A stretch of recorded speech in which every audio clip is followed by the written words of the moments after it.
Welcome to the Napa Legal Weekly Podcast. I'm Mary Margaret Bush, Napa Legal's Executive Director. And I'm Frank DeVito, Senior Counsel and Director of Content at Napa Legal. You're listening to the Napa Legal Weekly Podcast, where we discuss religious liberty from the perspective of faith-based nonprofits. Today we have a special episode where we'll be joined by a guest, Cody Balch, who is the Director of Statewide Initiatives at LifeWise Academy. So a couple episodes back, we discussed this Parents' Bill of Rights that was enacted in Ohio recently, which I did several important things, but for our purposes today, one of the big changes in Ohio state law was that this Parents' Bill of Rights requires school districts in the state to have release time where students may go receive religious instruction during the school day. And rather than revisit this issue ourselves, you can go back a couple episodes and listen to our recap of that legislative change. We wanted to bring in a guest who has real extensive knowledge and on the ground experience dealing with these laws, and particularly with the situation in Ohio. So, Cody, first of all, thank you for joining us. Thank you so much for having me. It's an honor. Great. So, right off the bat, you're a lot more familiar with this Ohio law than Mary Margaret or I. So, can you explain to our audience, uh, as much as you want about the Ohio background, but in general, what these release time laws are and how they work? Absolutely. Yeah. Ohio is a specific example of really what's happening across the country. And in Ohio, just to give a little background for those who are listening, that this might be new, in 1952, the Supreme Court of the United States said that release time for religious instruction is legal. It's constitutional. It's not a breach of separation of church and state. And they said that you can actually take public school students off school property, teach them religious instruction, and bring them back during the school day as long as it's held off school property, is privately funded, and has parent permission. But what in Ohio, and like many other states, is at a state level, there's a difference between it being constitutional and it being a protected right of a person or a family or a parent or a student. And in Ohio, there was a law that we call, what if I say RTRI, release time religious instruction. In the RTRI world, there's May laws, and there's states with no laws on the books, and then there's some states with shall laws. You shall allow it, or you may allow it, or there's no laws, which usually functions as a may state, where a school district may allow it.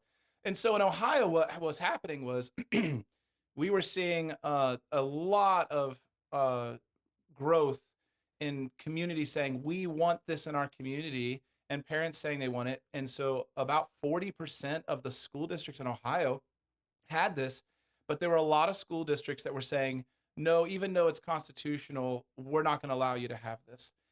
And so what ended up happening in Ohio was that we had an established program, a LifeWise Academy release time religious program that was up and running, heading into their third year. Everything was going well, no issues to report on at all. And a different school board came in, and what was approved got overturned and rescinded. And this really motivated the legislator to take it from a may law state to a shall law state. And that happened in this case through an amendment, since there was already language around release time. The only thing that really specifically needed to change primarily was changing the word from may to shall. And the House Bill 8, the Parents' Bill of Rights, was really, really a good fit, according to the legislators that were at play, to say, no, this is something we can fix. This is something we need to fix, because parents aren't made to do this, but parents should have the right to, just like they have the right to take their kid to the doctor, or to even go homeschool them or private school them. They have the right to do that as a parent. Why do they not have the right if the Supreme Court says this is legal? So in Ohio, there was a big initiative after that overturning in Westerville, Ohio, that really motivated the legislators to say, no, this is a problem that needs fixed. And we're seeing that be the case across other states as well. So, the Parent Bill of Rights as a whole was just a great law that protected so many parental rights for their child, and information transfer back and forth. It was so critical to being able to parent in a healthy way. But we felt like this was also something that allowed parents the right to really help have say in their child's education. Yeah, before Mary Margaret pivots a little bit, I think that's a really interesting point that you just kind of went by quickly, but you can homeschool. So it's really interesting that it's pretty widely acknowledged in America that you can opt out of the school system altogether and educate your child as you see fit. But if you use the public schools, it's like the state has the right to go all or nothing and say, well, if you're in, you can't release them for an hour to go to religious education. I just find that a really compelling argument for these laws. Yeah, it's ironic when you really slow it down and think about it that way. I think who knows best? Is it the parent for their child or is it the state? Is it the government? And we firmly believe, not just simply LifeWise Academy. We just fundamentally believe that that is the right of a parent. We see that play out in other laws. It just seems inconsistent from those other laws. Yeah, it's really inspiring to see the role that LifeWise is playing here, particularly in combating, I think, some dangerous misconceptions that have become popular. There's always some infamous phrase, the separation from church and state, which there's a right understanding of that and there's a wrong understanding of that. And I Yes. think the wrong understanding sometimes has the louder microphone. And so can you just talk a little bit more about, for our listeners who might not be super familiar with the Zorak case, a little Mhm. bit more about that case, what it tells us about the truth of the Constitution, the truth of our rights, and then maybe tie that in a little bit to the story of LifeWise, what you guys are doing and how you're connecting the dots between religious freedom, human flourishing, and parental rights in a rightly ordered partnership with the government and these other institutions. Absolutely. Yeah. I think what a lot of people don't know, and sadly, I would have been someone who grew up in the public school system who was not taught what I now believe is true, like historical, documented history about the education system in the United States. You just don't hear it talked about, and you just grow up and assume that this is just what it is and what it's always been, and that this is what our founding fathers really had in mind. And it couldn't be further from the case. And so, what happened with Zorak v. Clausen in 1952 was really where you had this historic, where even the Bible itself, not just any religion, but really like the Bible was used as a core curriculum in education across the United States historically, and then there was a push to really what they would have said was make it neutral of religion, and some of that's fine. Like for me, I think okay, some of that's fine. But what ended up happening was it didn't stay neutral. It started to go kind of anti-religion. It wasn't neutral, and so there was a push to really go beyond what the the founders and the Constitution really had in mind to really protect people from the state imposing religion on people and then really forbidding it to be anywhere near education and other areas. And so, what I've heard it said is, what used to be protecting us from government and the intermingling is really now government's kind of made its way into everything, and so it's really hard to find a place where government isn't, and therefore it seems like that would be a breach of separation of church and state. And so, in 1952, with that Supreme Court case, that really was trying to be helpful to say, no, this is not a breach. This is not what was intended in the Constitution. And I know you both are probably very familiar, but with the Lemon laws being overturned, there's a lot that was done in an era that really went beyond what was a legal matter and what was more of an opinion matter. And so there's really a movement. We were with uh, um, First Liberty Institute and Kelly Shackelford, and he's really just saying there's a new kind of era now of re-examining some of these types of things. Now, we don't know if the release time religious instruction will ever go back to the Supreme Court and clarify even further. We're not putting all our eggs in that basket, but what we do feel confident is that they made a big statement then, and what we're doing now is what is really utilizing what we believe is really, really critical to get to the root of human flourishing. If we can connect people back, and what we've seen is the more that religion has been removed from students in the educational system at any level, that the more that we see an increase of anxiety and depression, suicidal thoughts, behavioral issues, mental health issues, all kinds of things. And we believe there's a direct correlation to them not understanding their value and their purpose. That's something greater than just their academic performance alone. But what we see is this is really helping kids in their behavior. It's helping them in their academic performance. It's helping them in their truancy or being less truant, and engaging more deeply in meaningful ways. And so we found that people are hungry for this. Communities are hungry for this, and it's been there for over 70 years, but most people didn't know that this existed. It kind of got overshadowed, and in an era where a lot of communities thought, no, we're fine.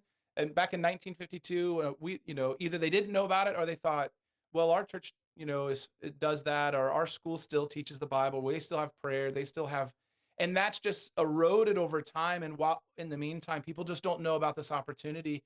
And so a big part of our role is just educating. A lot about 99% of people we talk to go, I've never heard of that.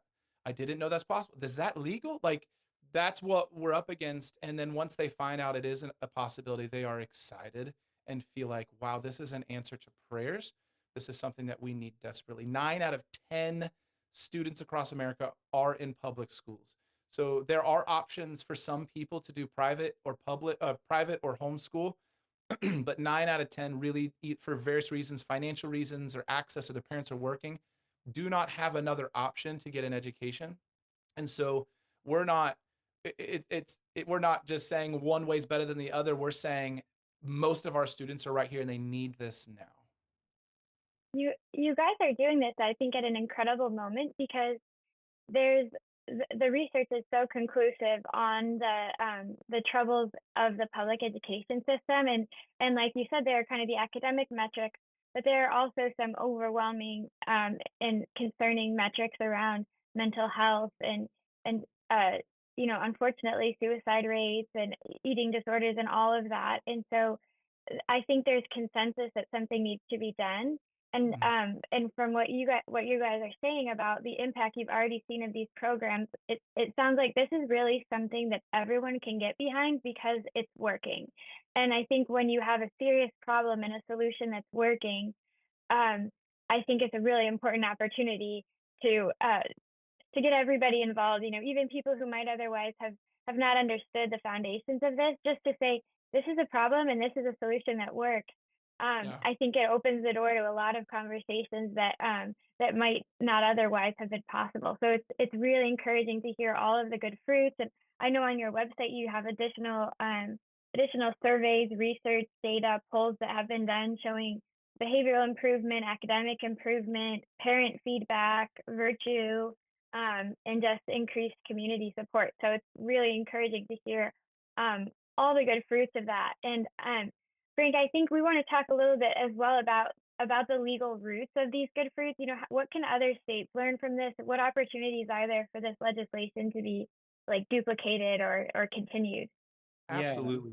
Yeah. I just preparing for this conversation, I looked at you showed me a map with the these laws and where they passed. So if I counted correctly, it looks like there are about 13 states that have shall release mandatory language, and it's about 16 more that have may release. So that leaves over 20 states with no law on the books regarding release time. So I guess the question is, first of all, is this a unique Ohio moment? Is this like a one-off, or is there a movement? Because we're really interested in tracking trends with these kind of state laws. So are there other states that are working on these laws right now? Absolutely. It is not a one-off. Ohio, even I would say, was behind Oklahoma, Indiana, who just recently moved from either no law or may law to shall law. And then Ohio was after that. And that was just over the Christmas break, over the lame duck session. And now, right now, currently, there are about 7 or 8 sessions, or some sessions have opened up, some sessions haven't, but there are about 7 or 8 that are they've drafted legislation to get to shall. And this is something that other states are saying this is needed. Some of them have no laws on the books, some of them have may laws on the books, but they're saying this is needed because what we're seeing with LifeWise Academy is only about 6 years old as an organization, but we're in 31 states serving over 40,000 students across the country, and that's growing rapidly. There's a hunger for this, but what is happening? Yeah, I could pick on any state, but I'll give you an example um, of the state of Texas. The state of Texas, there's so much interest and there's so much opportunity there for release time religious instruction. But you, even in a state like that, you still have school boards declining or saying no, we will not allow that to happen. So they've drafted legislation and they're saying, wait a second, this is we feel behind on this. We don't have any laws in the books, and now that they realize that this is an opportunity and there's a problem that needs fixed, there's something that is really motivating to states. So I'm happy to mention them by name if you're interested, but they're each at different phases in the process, but there's real movement. So we hope to see, as things shake out, at least 6 more states in this legislative session move to shall status, and there are others working behind them that could happen as well. And then as we go forward, we'll see. But um, I mean, it's really incredible, and you even see using borrowing other people's terms here. You see typical blue states, as they would call it. Be already in the shall status. I know, Frank, if you saw on that map, there might be some surprises on there. You've got Illinois, you've got New York, you've got California, or these states that allow this, and you're saying, how did that happen? And so it's some of that was back long ago, when there were Catholic communities, Jewish communities, and other communities that said, hey, we do know about this and we want to implement this as a part of our educational process. And so, there's we're seeing this in LA County, we're seeing this in Florida, we're seeing this in Alaska, we're seeing this in New York, all over the country. You got Hawaii, who's a shall state. I mean, it's really fascinating. It doesn't really fit a mold, and so it really just depends on how states view, what's the role and the right of a parent, and that's really kind of the primary issue at bay. Well, Cody, this is so interesting, and we're really inspired by the work of LifeWise, for many reasons. But one of them is just taking a step back. Just the way that you all model the principle of subsidiarity, which is a value we hold very dear at Napa Legal. The principle of people close to a problem being in a position to solve that problem in a meaningful way. And you guys are a success story of that. You're a success story of people making a difference in your state through hard work. And I think so often, I mean, I myself experienced this. We read the headlines and we just have this sense of passivity. You're scrolling and the Wall Street Journal is telling you what's happening, and you don't feel like you can change anything. You hear it and you kind of, it's almost like this passive experience of the other people are doing this, and we're just on the receiving end. And you guys really challenge that narrative. I'd like to ask, what advice would you give to others who might be feeling this sort of passive, like almost trap? What advice would you give to them to advocate for improvements in their state and to overcome some of the challenges or misconceptions that might be holding them back from taking action? Yeah, thank you for bringing that up. We strongly believe that, and we have, I think, come to adopt a term of going on the offense. Exactly what you're talking about, because, and it's not an aggressive. We're not making it. Nobody's made to do anything, but to say no, we do have an opportunity to make a difference at a core and fundamental level that is not just treating symptoms, but treating the core problem, and the opportunity involved there. And so, what I would encourage people to do is, there's education in this podcast right here, but of course reach out to any of us to learn more about that. But to understand that you probably have more rights than you think you do. And I think there's been a narrative for a long time that it's so easy to cross that line, and it's really that line is way further than I think a lot of people think, even outside of release time religious instruction. As it pertains to LifeWise, I think what we've seen is such an incredible opportunity for LifeWise. We provide a plug and play program that any community can implement, and we've seen this in urban context, in rural context, in suburban context, in all kinds of areas across the United States. And And what we say is this is a movement of local community people. This isn't just LifeWise from a distance um doing something remote. This is we actually come along people, and like there's nothing legally that says we have to have 50 signatures from local community members. There's nothing legally, but we want to know who are the first 50, and it can grow far beyond that. But who are the 50 plus people on the ground in that community that say, no, we need this and we want this and we're willing to help do what it takes. And so we call that our community interest list, but it's really that notifies us, no, there are local people who want this. This isn't just us wanting it for them. They want this for their community, and it unites Christians and it unites churches to really say, let's come together in the name, we're a Christian organization, in the name of Jesus, to have an impact on our students. And here's why: because there is a battle for the hearts and minds of students. We were talking with George Barna a week and a half ago, Dr. George Barna, and he was stating very clearly that there is a very specific window in his research between the ages of essentially, a year old to 13 years old, of really the formation of their world view.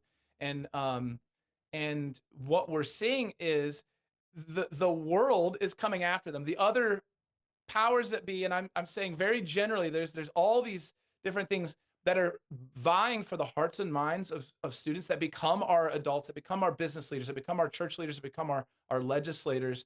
They're aggressively on offense trying to go after their hearts and minds. And I believe that we have a responsibility and an opportunity to not forcefully do anything, but very intentionally go on offense and make sure this opportunity is offered to anyone who has an interest in it. And so I believe, if you're listening out there, this can happen right in your community. And what an incredible opportunity you have to make a generational impact. What we're seeing is students not only hearing Bible teaching and hear the gospel, but they bring it home. And oftentimes the students, percentage wise, they don't have a church home. They don't have a background in faith statistically.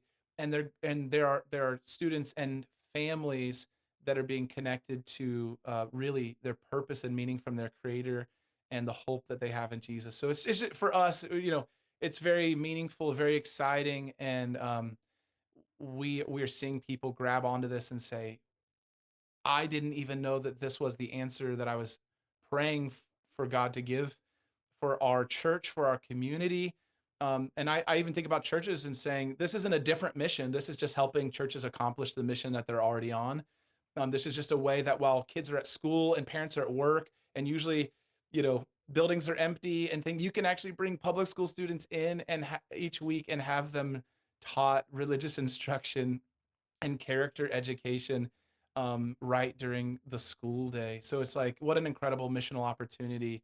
I just think it's incredible. Yeah, I I have so many thoughts. In the interest of time, I'll spare some of them. But first of all, thank you for what you're doing. I think it's such a beautiful witness, and you're recognizing such a need. Like you said, the reality is at least 90% of our children go to public schools, so they need some kind of supplemental religious instruction, and you're really filling a gap.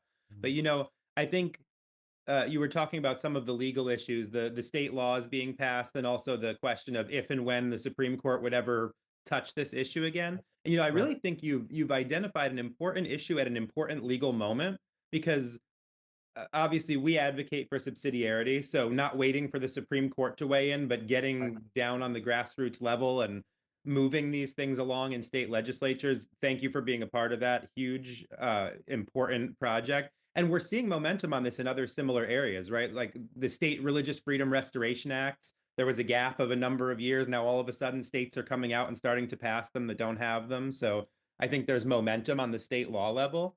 But Mhm. also, on the Supreme Court level, I was just thinking about the case that you had mentioned and thinking about where the Supreme Court is heading now between right the Oklahoma virtual charter school case, St. Isidore, that the Supreme Court's going to hear this term, that could really change the game for Establishment Clause, religious exercise, getting us back to a more, like you said, a more historical understanding of the role of Yeah. religious education. And Mhm. also this case, Mahmoud in out of Maryland, with that. It's interesting. It's really a parental rights case, but it's under the religious exercise, right? Do parents have kind of a constitutional free exercise right to opt out of offensive material being given to their kids? So this movement of religious freedom being restored and of parental rights being folded into that, I think it's a great moment to see a case like this come up. I think it would really be in this line of cases that the court seems interested in.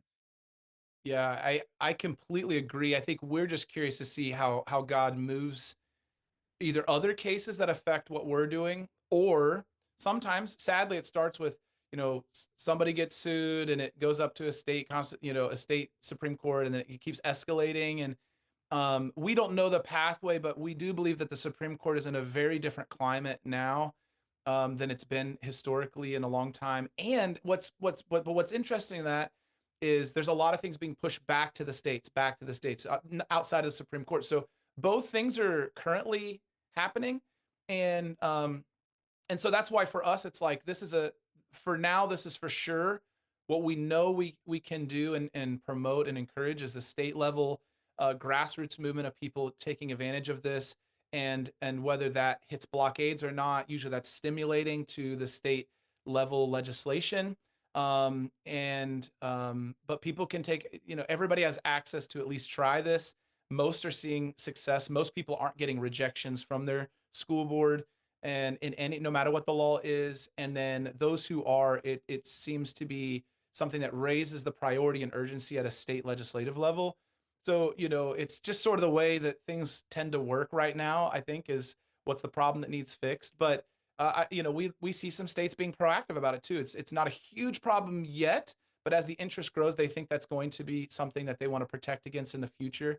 And while they have the legislature in, they want to try to fix it now. So we're very curious to see if anything ever happens at the Supreme Court level, because we believe that if it gets back, that there's a really strong case to protect that even further and make that more of a right.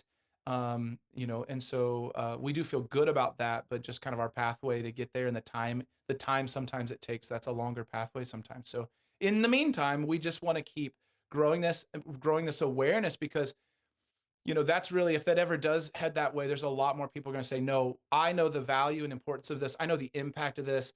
This changed my story and trajectory. This is something that, changed my kid's life and our community and the impact we've seen. And so I think there's a strong grassroots effort in voices that will be aware of this, and it not seem so kind of remote and random for people. It's so new.